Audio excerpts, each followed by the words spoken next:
My name is Teresa Campos, and my business is Your Life Design. I work as a spiritual teacher, intuitive guide, and professional astrologer. My mission is to help awaken and evolve humanity one day at a time. So now the story about my hair career. So as an early cosmetologist, in those formative years of learning new ideas and techniques and stuff that I would make up on my own and try myself, what I learned about some of the things that I was doing that I felt was very innovative for myself, when I would go to hair shows to watch new concepts and ideas, what I realized is that I was seeing some of the ideas that I had thought I came up with by myself up on stage happening. And at the time, I didn't understand it. And I didn't understand what that was for me until I got into this work, until I started looking at my own self-awareness and self-development and became aware of my own intuitive abilities. And what I learned about it is that we all have the ability to access information. That place from which we access it from is called the collective unconscious. That's a term that was coined by the depth psychologist Carl Jung. And so what it's saying is that all that information is out there for us to receive if we can become an open channel to receive it. And so I realized that back in the day, as my work as a cosmetologist, that those ideas that were coming to me, they weren't necessarily my own. There was information that I was opening to through my creativity that was coming through and that I was receiving, with me not even realizing it. And so today, the information I'm going to be sharing with you is, yes, this information is based on what I have, what I study in terms of the astrology that's happening, the planetary shifts that are happening, but it's also coming through as some of the intuitive hits that I'm getting, some of the intuitive downloads that I'm receiving.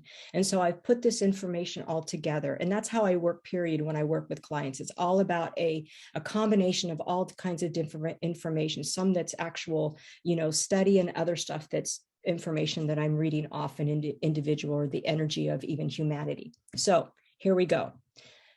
So what I want to start with is to say, again, once again, I'm going to pause for questions and comments. And if you have any insights based on what I'm saying or anything to add, please put it in the comments. Do not unmute yourself. Thank you. And I also want to encourage you to stay to the end, because right before I finish up, I'm going to offer an exclusive 2023 astrology opportunity if you want to work with me personally. So today we're going to be talking about two major planetary shifts. And these shifts are, the first one is the planet Saturn that has been in Aquarius for the last almost 3 years. It's going to be moving into Pisces. And Pluto that has been in Capricorn for 15 years. And it's going to take a brief trip out of Capricorn at the end of March into Aquarian energy until June of this year. It will go back, and then it will move for 20 years in 2024 in the sign of Aquarius. And so this is creating and will be creating some really big planetary shifts for us. They will move into these new themes that will affect us individually and collectively. Now, Pluto, the planet Pluto brings the poison to the surface, and Saturn wants to rebuild. Saturn is, if it could speak, it would say, it is the time that has come. Another way of saying that, it is a ripening of karma. So when Saturn is present, it is a time where we are being asked to face that which we have kept below. So that's why it's called the ripening of karma. Now, Pluto is the enactor of karma. So Saturn is saying, here it is in your face. And Pluto says, and now we're going to make this move, and you're going to be forced to deal with it one way or another. So what I want to shout out to right now are my people that have their sun sign in Pisces. Any of Pisces people out there? Okay, you will definitely be rocking and rolling with Saturn and Pisces. And that's not necessarily a negative thing. I don't mean that negatively. But what I do want to say is, because it is the sun sign, what it was going to bring is a whole re-identification of the self. Now, it's also going to affect my Virgo people as well. Okay, it won't be affecting you in such that this energy is like right here, but it is going to be in front of you. So you too will be affected. Now, with Pluto moving into the sign of Aquarius, my Aquarian people out there, this is going to be a really big time of change for you as well. You're going to be asked to let some things go. You will definitely be having your own transformation and transfiguration that will be occurring. So Aquarius and Leo people, that's going to be some action. And if you don't have your planets in Pisces and Virgo in terms of your sun sign, it doesn't mean it's not going to affect you, because it will, because you may have other planets that are in these signs.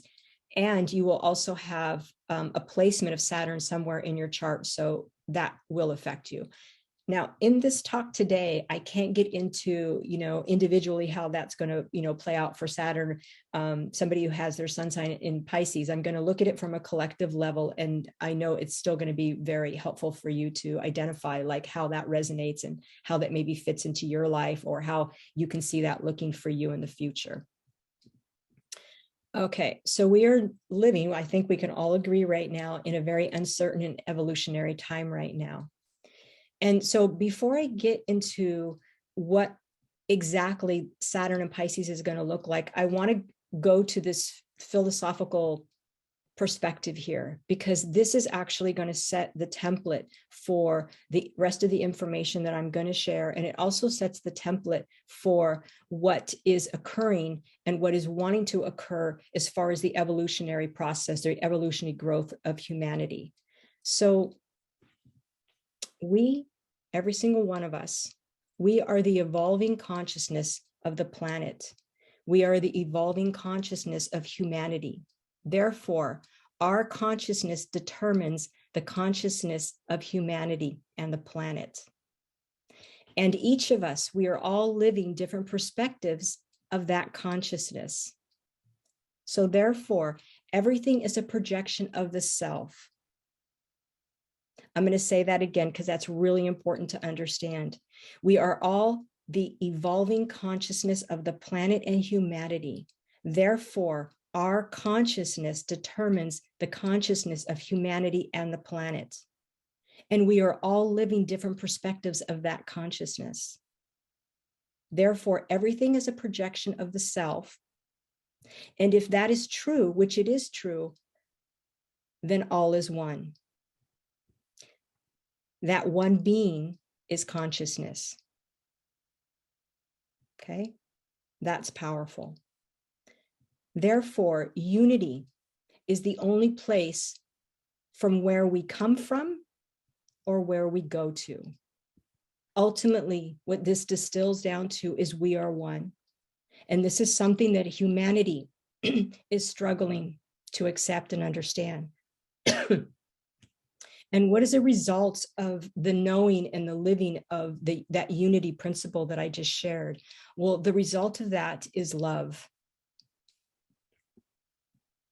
And it's not that everybody, this is not about that we're all supposed to think the same. That's not what this is about.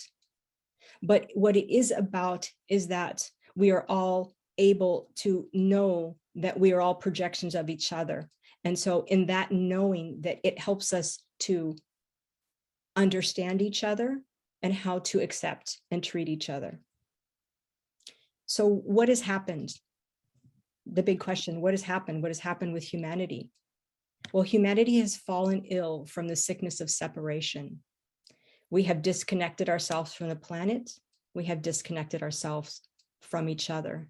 And what this has done is it has hardened our hearts. It has blinded our true sight. And it has also kept us blinded from the truth. So what we know about when this is present, the division, the separation, is that when we are divided, what we know is that we are not whole. And to heal is to make whole. And that's what these planetary shifts over time has been urging us and ushering us into. But now present day with what is occurring in terms of these planetary shifts presently, this is coming more to the forefront for us in a way where, like I said earlier, we have the karma that's sitting in front of our face, and then we have Pluto that's going to enact that karma. And Pluto going into Aquarius is going to be a big change. And to just give you a timeline on this, Pluto is a planet that's far away, therefore it moves very slow in our solar system. And this coming of the Pluto in Aquarius era in 2024 marks the timing of when finally the Declaration of Independence was signed. And so this is that time forward. What we're approaching is that time forward. We have been in the time of the revolution, and present day we still are. We're coming to the end of that revolutionary time back when this independence was signed. Now, are we coming to the end of our conflict? Absolutely not. But we were coming to an end of something old into something new. That is for sure. Now, I want to bring in another principle, because this is also important, because this is going to help to understand, like I said earlier, the next bit of information that I am going to share. And I want to talk about the feminine and the masculine principle, which is the cosmic mother and the cosmic father. And I want to give you the how to understand that maybe in a way that you haven't understood it. So the cosmic mother, which is the feminine principle, is divine intelligence. It is sacred substance within creation, thoughts, feelings, and intuition. It's considered, like I said, divine intelligence. So it's instinctual knowingness. It's the intelligence needed to facilitate evolution. And this is where consciousness is found and created. It is creation itself. That is the work of the divine feminine. This is not about male or female. Now I'm going to talk about the masculine principle, the cosmic father, which is divine purpose. It is spirit in motion. It is structure. Without structure, creative unfoldment cannot happen. It is will and purpose. It is the principle of identity. So now when we take these two different principles and we put them together, you can see how they work together. We cannot have structure without, that structure is empty without anything to put inside of it. Okay, that will and purpose, that action is nothing if we don't have anything to put it toward in terms of an idea of a concept. And so what's happened is that this has become so distorted for us in humanity. And it's not just the masculine that has been distorted, the feminine has also been distorted. So these unconscious principles have resulted in shadow paradigms that have been established. And we know that, and we hear it, and how it's been labeled is the patriarchy, which is a fear-based concept based on power, scarcity, creates greed, which affects our resources and affects us down to a very deep survival level.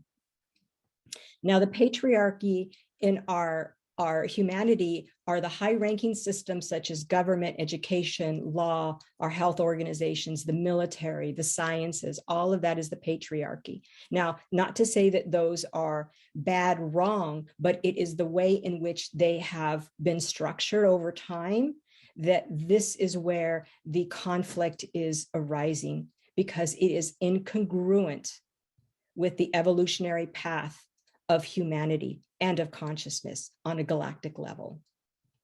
Okay, so I'm going to stop for just a moment in case anybody has any questions. I don't really see any questions here or any comments, but I'm just going to pause for a moment, just because I think I want to let that just sink in, because that's huge what I said.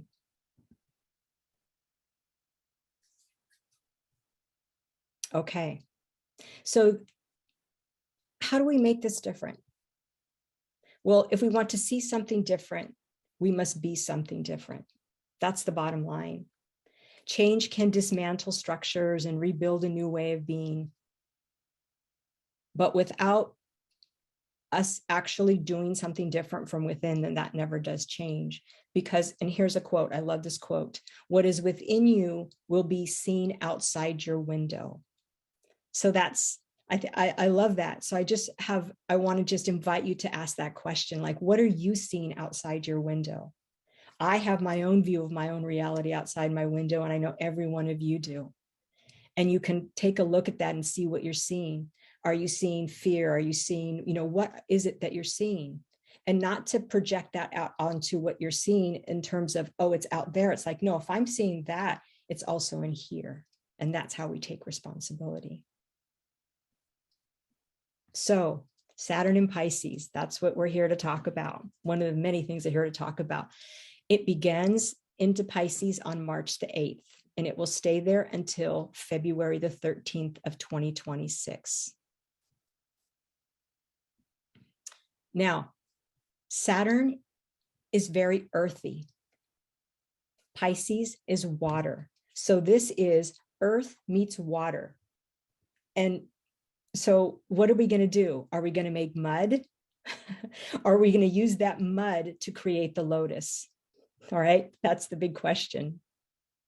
So just to go back just a little bit in time. So Saturn's recent journey through Aquarius, where it is today as we speak, where it's been for almost 3 years, began in March of 2020. And notably, that coincided with the beginning of a global health emergency where we have spent the last 3 years. And so I'm sharing this because I want to help you to understand that these planetary shifts bring planetary movement for us in a really big way.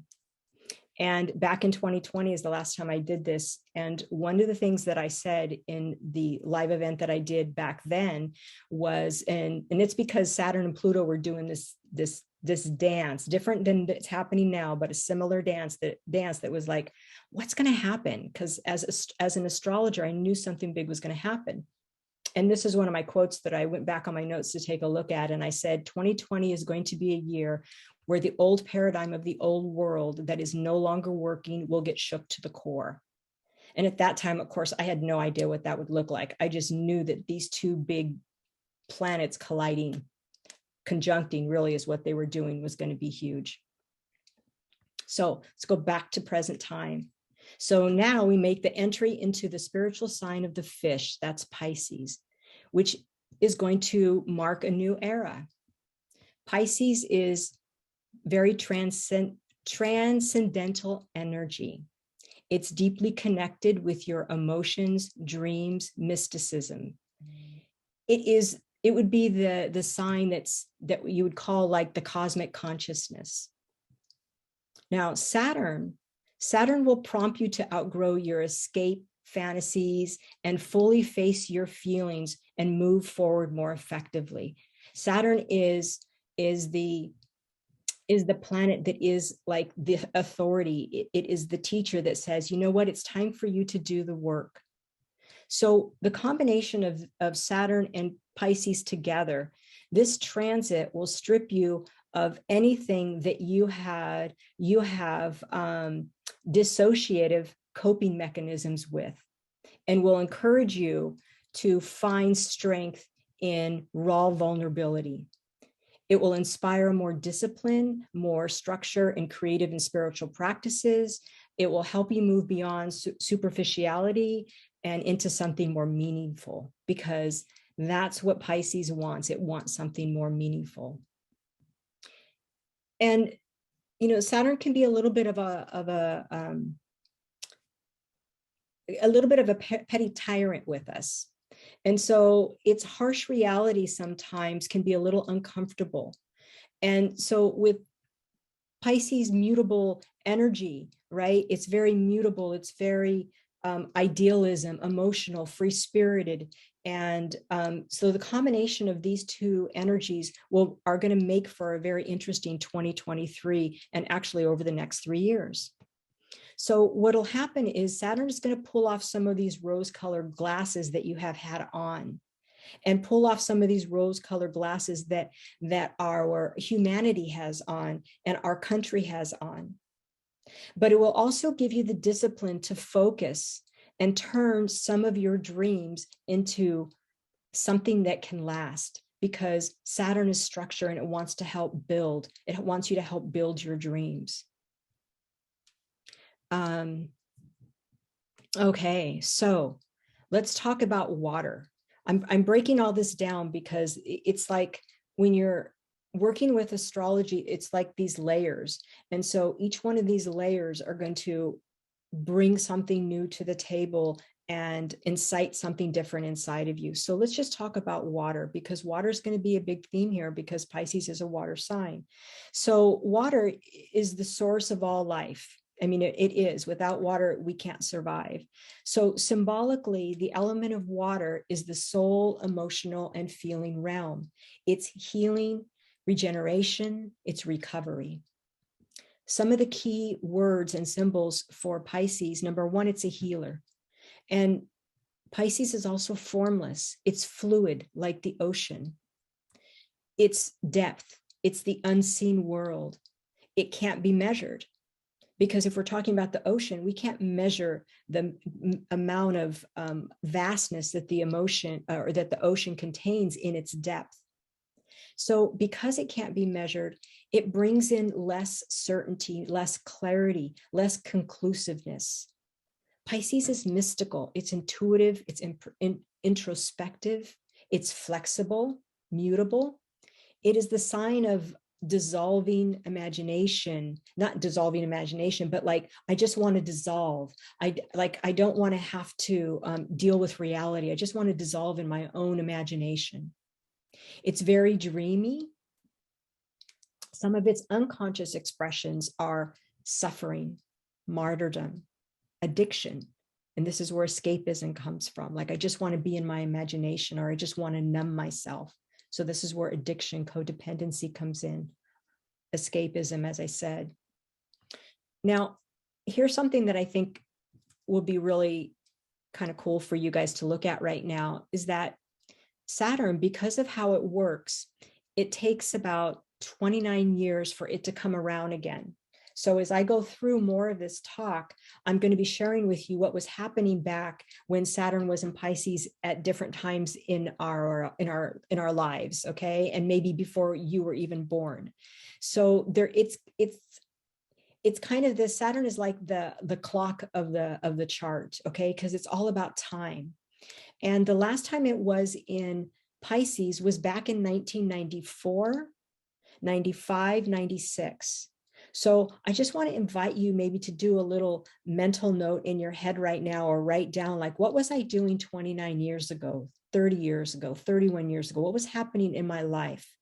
Because that whole time period for you is Saturn is in the same place it was back then as it is today. And so that can give you some clues of maybe where your life is being directed differently. But here's the difference here, is that you have 29 years more of wisdom, knowledge, and experience. Okay. So like for some people, I've asked this question here in the recent past, and they said, oh, that's when I decided I was going to get a divorce. That's when I decided I was going to move to another country. That's when I finally decided I was going to have a baby. And then your whole life changed. The whole trajectory of your life was shifting at that time. Okay.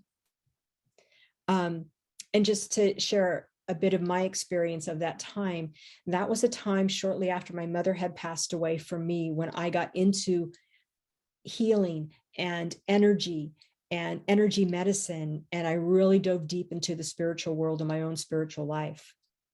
And it was also in an area in my chart where it was about home, and I moved. And so that's how this also shows up for us, is like, what area of your chart is this Saturn going to show up for you this go around? And that's why I want to encourage you to listen to the end, because I'm going to give you some information of how you can work with me, and we can take a look at that for you. So now let's go back to talking about Saturn unencumbered. So Saturn would be like the authoritarian in the chart. It's the father. It demands that you take radical responsibility for your life. It comes up and shows up as tough love. And as I said earlier, it's structure, it's form, very different than Pisces, right? We talked about Pisces, that it is all about formlessness. Well, Saturn is all about form. So right there's a little bit of opposing beliefs, mindsets, views, perspectives of how things are experienced. Saturn is organizations, it's traditional systems, it's status quo. It actually is the law, the police. That's all very Saturnian energy.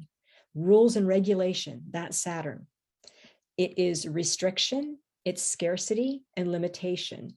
And so what that means when you're experiencing that with Saturn is that limitation is actually present to see where you're limiting yourself, or how other outside things are limiting you, or maybe where you're limited in terms of, oh yeah, you're not supposed to go down that road. It's going to show you, no, that's not the road you go down. This is the road. This is the path that you follow.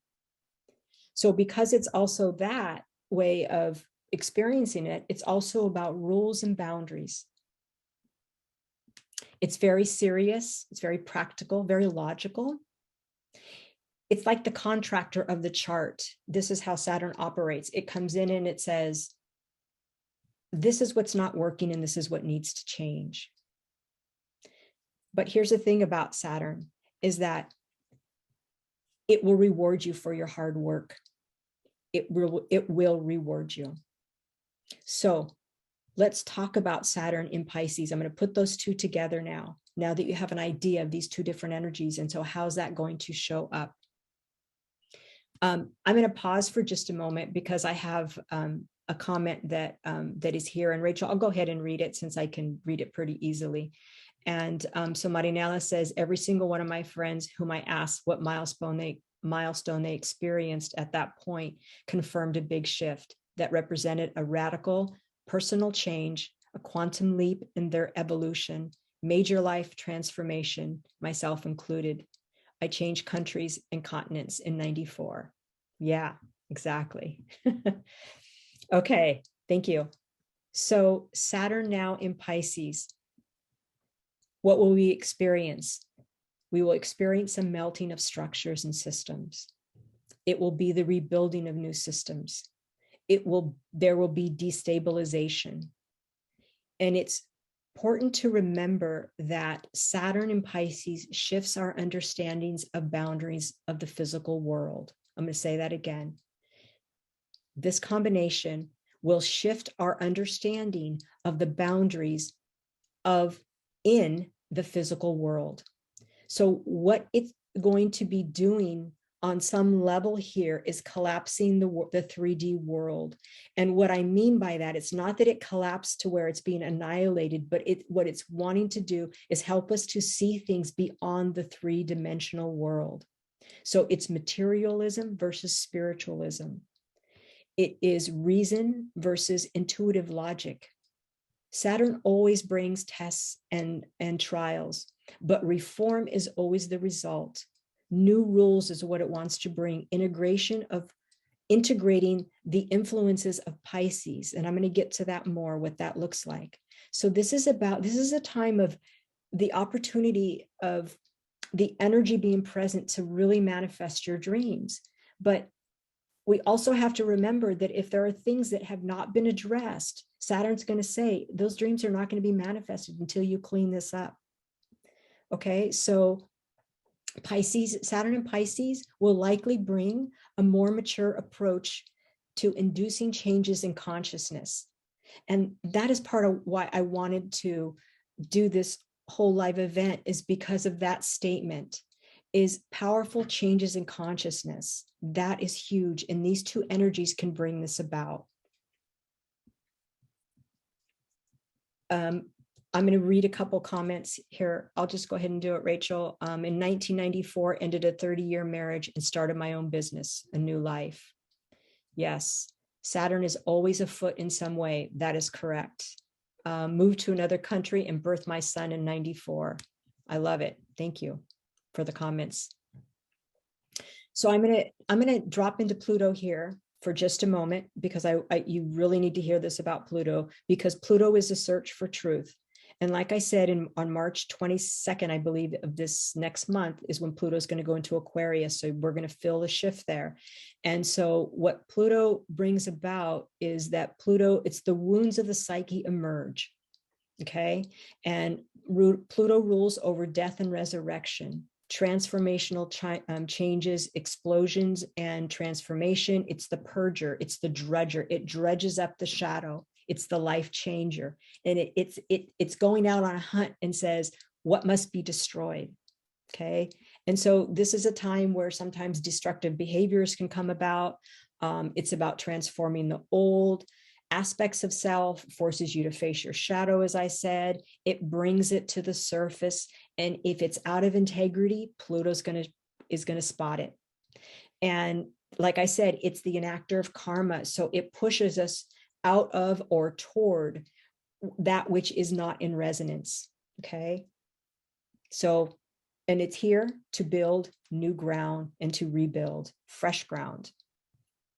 So now I'm going to go into what some of this, what these planetary shifts, how they're going to be, like what's going to be affected. And I can't cover everything, but I'm covering, I think, quite a bit that will help get some things rolling inside your mind of maybe, again, how it can apply to you and how it applies to us collectively.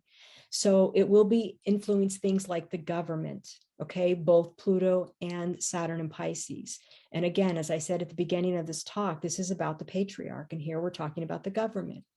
And just to give you a little bit of a timeline here, back in 1965, that is when Martin Luther King led the Selma situation to Montgomery. That's when the march was, and that's when the Black Panther Party was formed in 1966. So these are all this Saturn Pisces situations that are coming up. Rwanda was also part of this timeline, where the same period in South Africa of apartheid gave way to a new constitution in 1993, another time when this was, when Saturn was in Pisces, bringing the vote to Black Africans and non-white groups. So these are all really big changes. And all of these changes are about what I talked about earlier in terms of this unity consciousness. Another timeline here is Nelson Mandela came into power, 1994. That's huge. The other area that I think it's important to talk about or bring up is our healthcare system and science. Now, that's something that's going to really be under the microscope.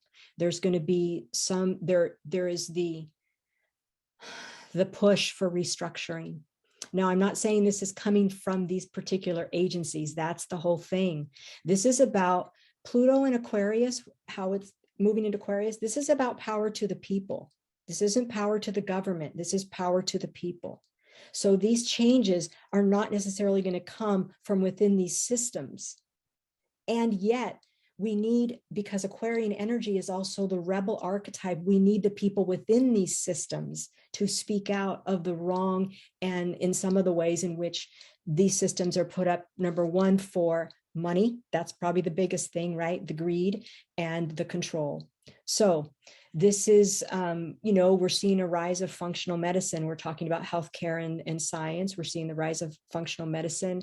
I'm seeing where Reiki is now part of that health systems.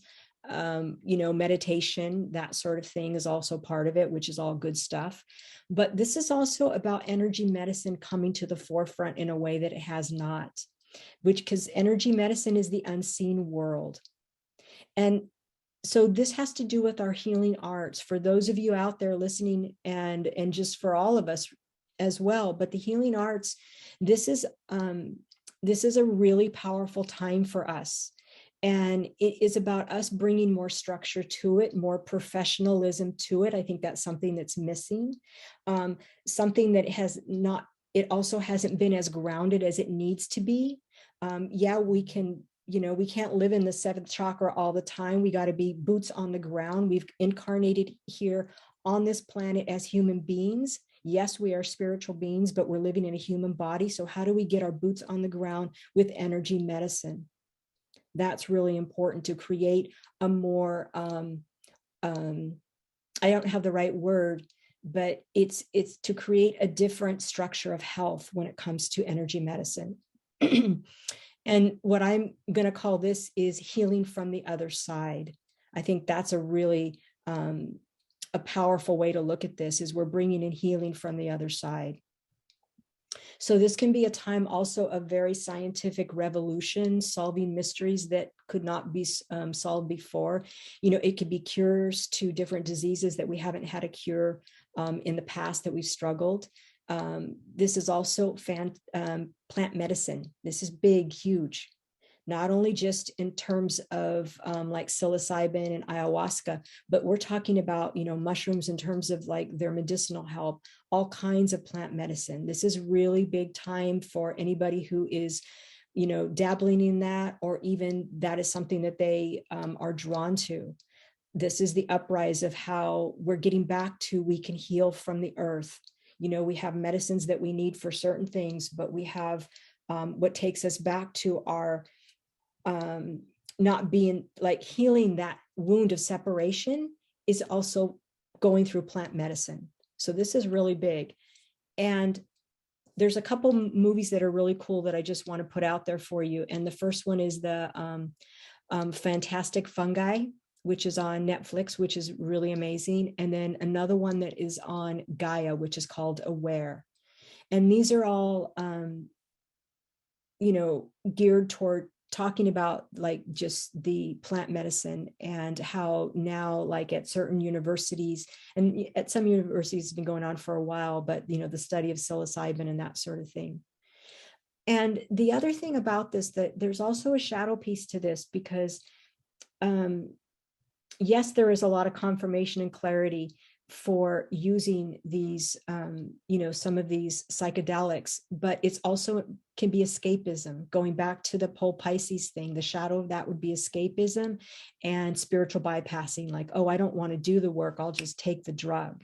And so what we do need to watch out for is the lack of reverence, because that's already happening, the lack of reverence for these drugs, because they are also energy. And I know that it's extremely important that if we're going to use these types of plant medicine, that we communicate with them, in a way to know whether this is something that we are, the timing of them to enter into our body for the medicine that they give us. It's not about just popping the pill or popping something in your mouth. This is totally different than the Western concept of medicine. So I just want to share that. And the other piece of this science and health that I think is very interesting is, I don't know if any of you know who Timothy Leary is. He was, one of Ram Dass's buddies, and they did a lot of experimentation with LSD and psilocybin.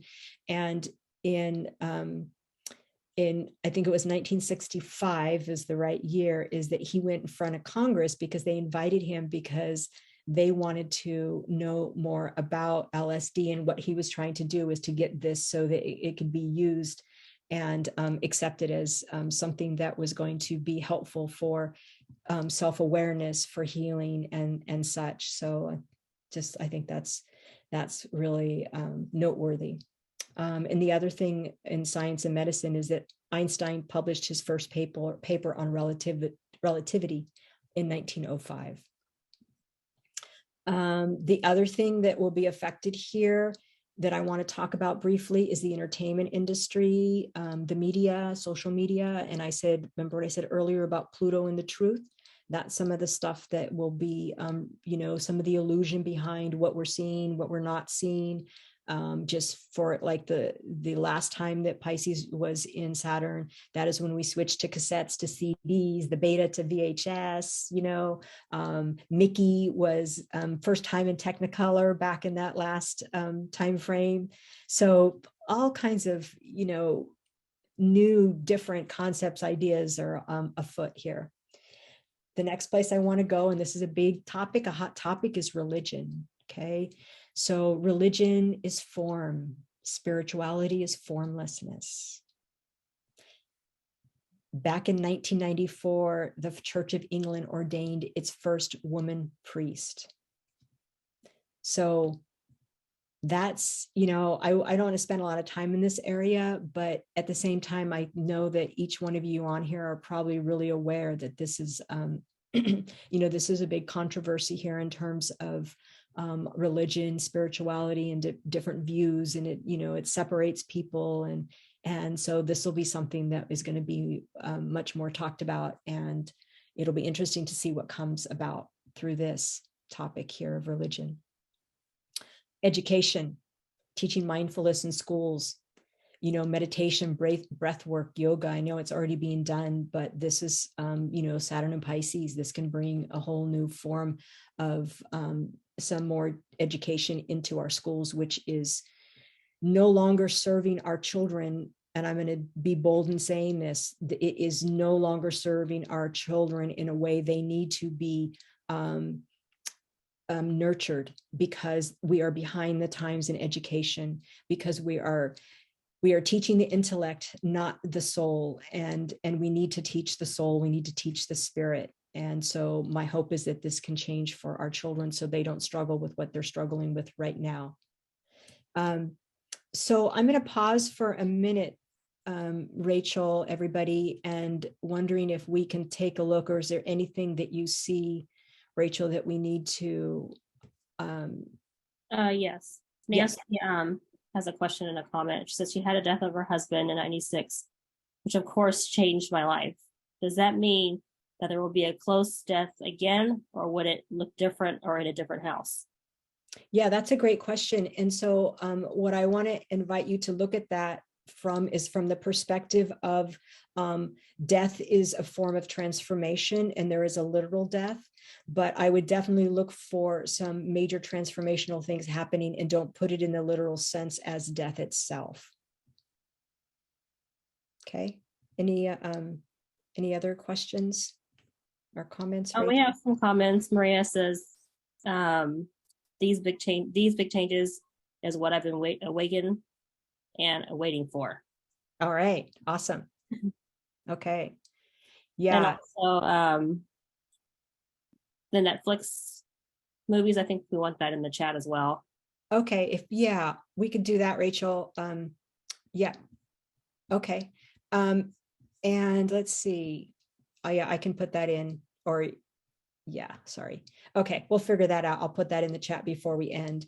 And then I think that it was one of the comments is that Anne made, it's not serving teachers either, which is having a huge impact now in talking about education. So thank you for that comment.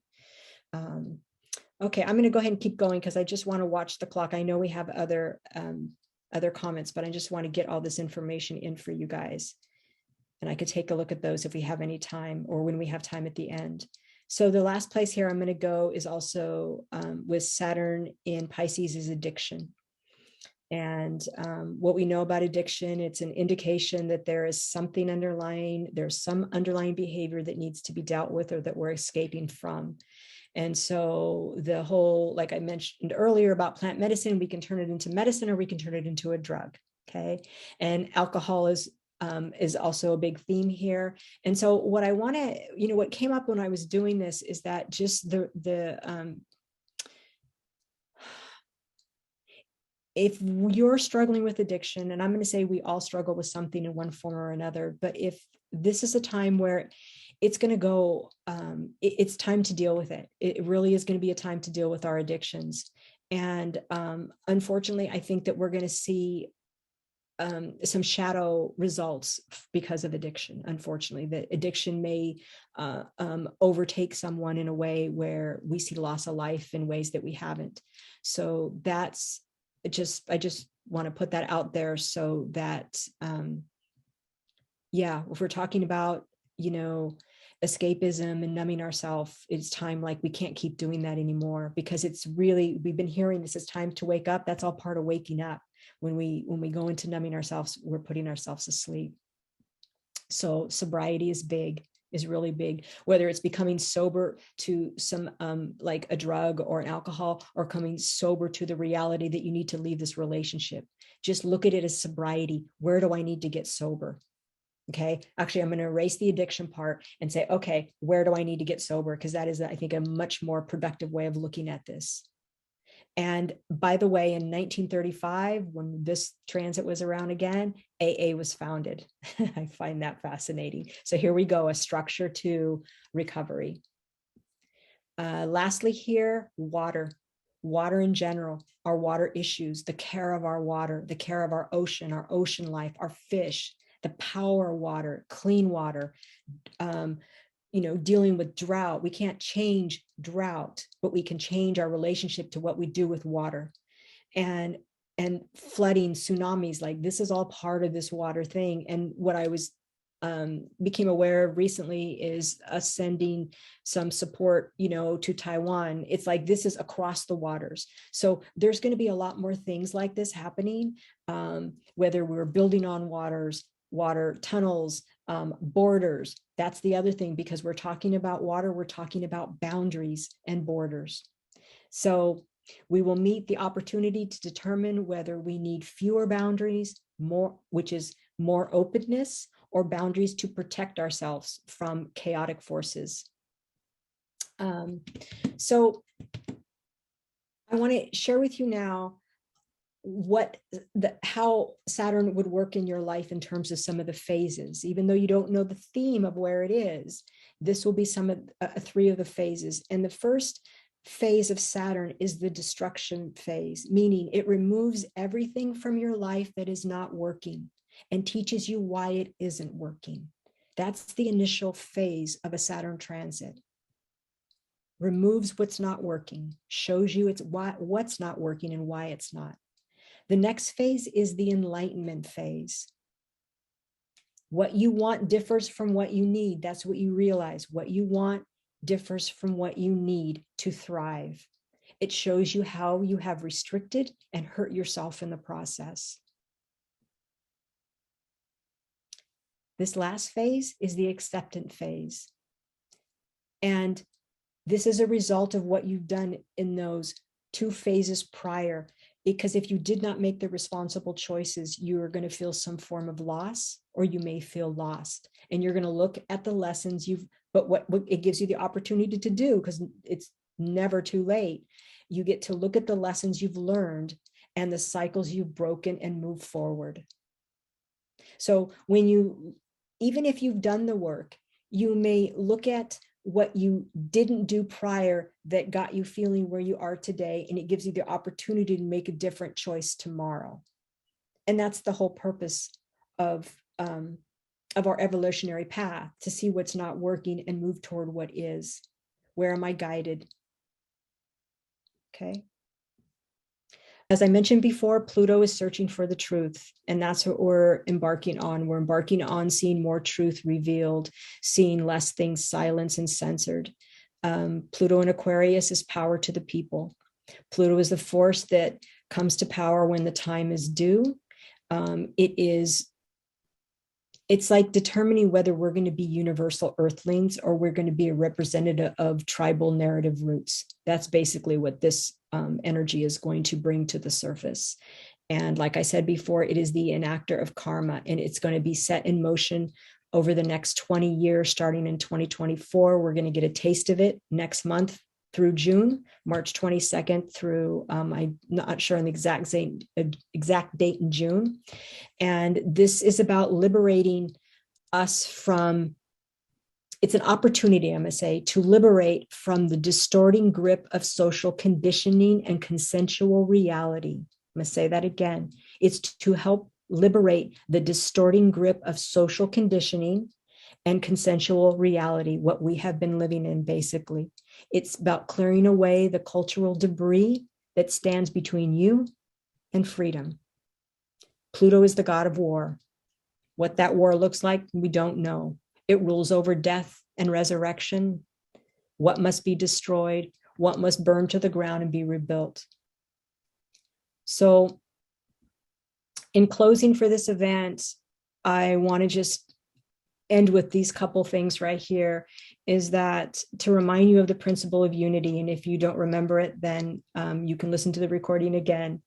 And to remind you that we need to move from materialism to spiritualism, and actually to bring those 2 together so they work in a much higher consciousness than what they have been. And the same with reason and intuition. Intuition has been totally not accepted. It is in this community here, right here, all of us on this call, healing arts, all of that.